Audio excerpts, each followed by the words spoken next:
Welcome to Creatively Exposed, a podcast and safe space for Black and marginalized creatives to empower, educate, and uplift you through the final product of self and creation. Bring a homie, share with a homie, and enjoy the show.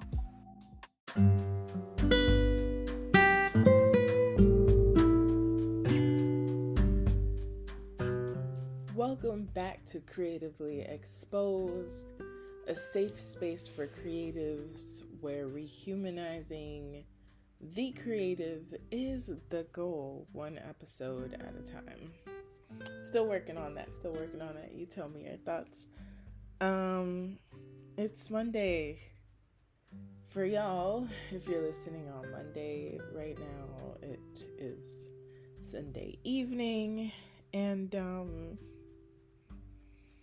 I didn't have it last week, and that is the honest truth right there. It's been a weird ass year overall, but like energetically it's just been strange.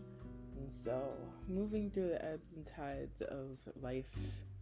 And so what I've had like burning in my mind has been the question of why not you, right? Like, why not you or me in getting to the life that I want to live, right? I always say you, but most times, I'm talking to myself. And let's backtrack. So, updates have been, I attended a really dope, Elena Brings the Jazz event here in Broward, performing arts. What a wonderful mix of spoken word, how it's done in Florida, well, South Florida, because the rest of the state. There was some theater, there was singing, and there was interpretive dance. Of course, there was jazz, live instruments. There was a DJ who left me wanting to listen to all of the songs that he played. It was a lot of Sizzla, some compas, so that was really fun. Just a reminder of oh man, I forgot about these songs. And next week, well, this week, if you're listening on Monday, is a drag poetry slam where one of my poems will be performed by a dope drag queen, and that's being headlined by 𝐿_Miami, which I'm just so grateful to be in these spaces and to be included and considered as a possible artist that they would want to work with. So cheers to ongoing things. For those who celebrate 420, may y'all indulge and be safe and at peace, right? That is that with that. It's very interesting. In the last 30-ish years, it hasn't been a crossover of all of the different faiths. This weekend it's been Passover, Ramadan, Easter, and there's more than 3 if I am not mistaken, but I don't know all that. I'm just Twitter and astrologers have been discussing it, so I find that fascinating. So to anyone who celebrates any kind of faith, happy whatever it is that you were celebrating. May it bring you peace, clarity, and whatever it is that you need for that. So, finding my way back to the initial question of why not me versus why me, right? I don't know anyone has it all the way together. And if you do, send them my way with some affirmations, some how-tos, some how are you doing this? Cause we are out here doing our whole entire best. In the thought of like, why not me, I think I have been using this full moon to recommit to a relationship with myself that it has more balance, because I think lately I've been at an imbalance of work,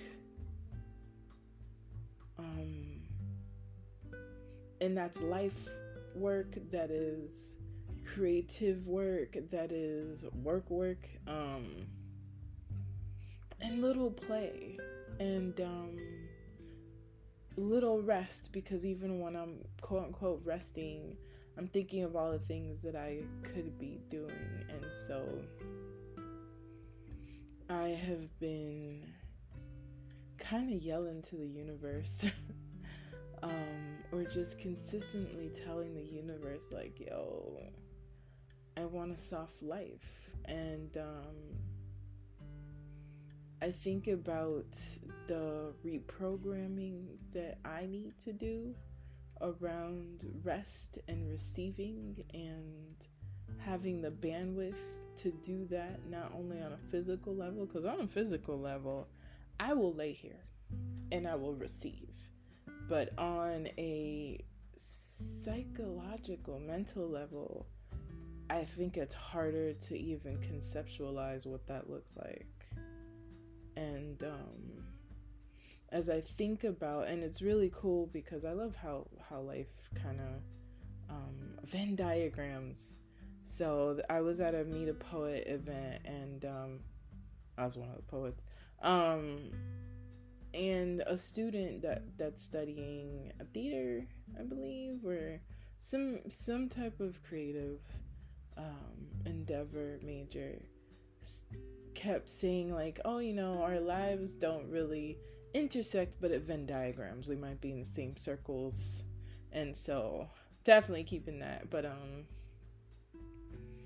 don't even know where that tangent came from, but it's okay. You know where it came from. It's being able to eclipse in the middle of what I truly desire, but also mentally allowing myself to feel worthy of these things, right? And I don't even think that I feel unworthy of receiving. I think, oh, I came back. I think it's just, I have no idea what that feels like, looks like. And so how can I open myself up to something or ask for this thing if I don't even have the words for it? So yeah. And so it's interesting how life kind of eclipses, because today I got my hair done, and my hairstylist asked a question in regards to something, you know, personal, and then kind of like the bigger question is like, how do we build a life where there is no blueprint? There is no someone did this before us. There is no this runs in our generations, right? We're literally going against the grain of life, knowing that life is just hard work and going at the expense of ourselves. And like, what does life look like without needing to feel worthy because you produced something, right? Like, what does life, and I'm doing it, you know, specifically to how I see life, but this is, I don't know if you want to journal about this, whatever you want to do. But like, how do we envision the world, a life of softness in my case, right? Like, what is even softness? I think for me, my desired life is a life where there is the freedom to produce joyfully, right?